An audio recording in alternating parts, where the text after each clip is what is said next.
అందరికీ praise the lord. ఈరోజు మనము ద్వితీయోపదేశ కాండము 25వ అధ్యాయాన్ని ధ్యానం చేసుకుందామండి. దయచేసి ప్రతి ఒక్కరు కూడా వీడియోని చివరి వరకు చూడండి. అలాగే ప్రతి ఒక్కరికి కూడా వీడియోని షేర్ చేయండి. 25వ అధ్యాయాన్ని ధ్యానం చేసుకుందామండి.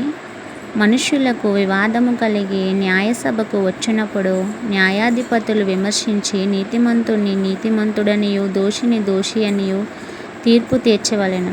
ఆ దోషి శిక్షకు పాత్రుడుగా కనబడిన ఎడల న్యాయాధిపతి వాని పండుకొనబెట్టి వాని నేరము కొలది దెబ్బలు లెక్కపెట్టి తన ఎడల వాణ్ణి కొట్టింపవలెను.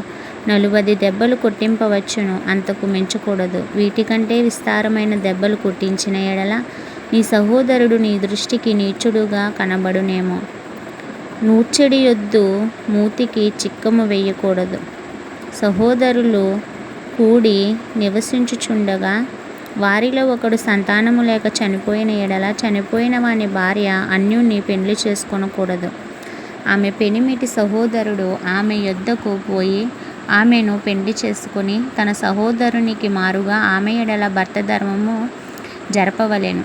చనిపోయిన సహోదరుని పేరు ఇశ్రాయేలీయుల నుండి తుడిచివేయబడకుండునట్లు ఆమె కను జ్యేష్ఠ కుమారుడు చనిపోయిన సహోదరునికి వారసుడుగా ఉండవలెను.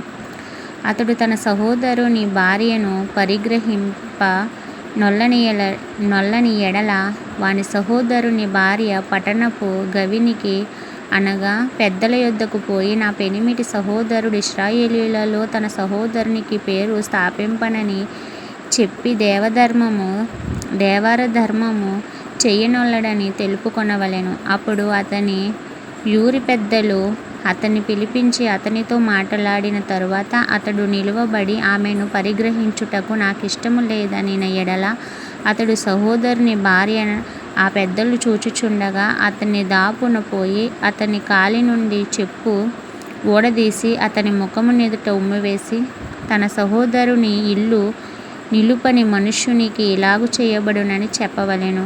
అప్పుడు ఇశ్రాయేలీయులలో చెప్పు ఊడదీయబడిన వాని ఇల్లని వానికి పేరు పెట్టబడును.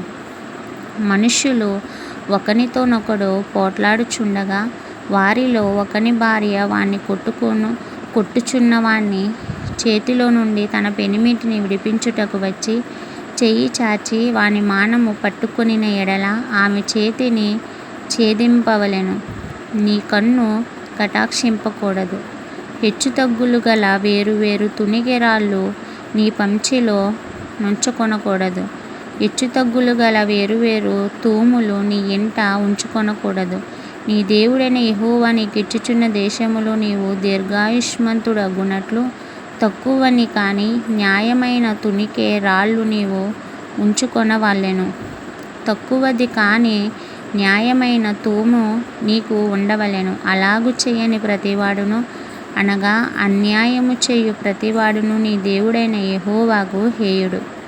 మీరు ఐగుప్తుల నుండి వచ్చుచుండగా మార్గమున అమాలేకీయులు నీకు చేసిన దానిని జ్ఞాపకము చేసుకొనుము.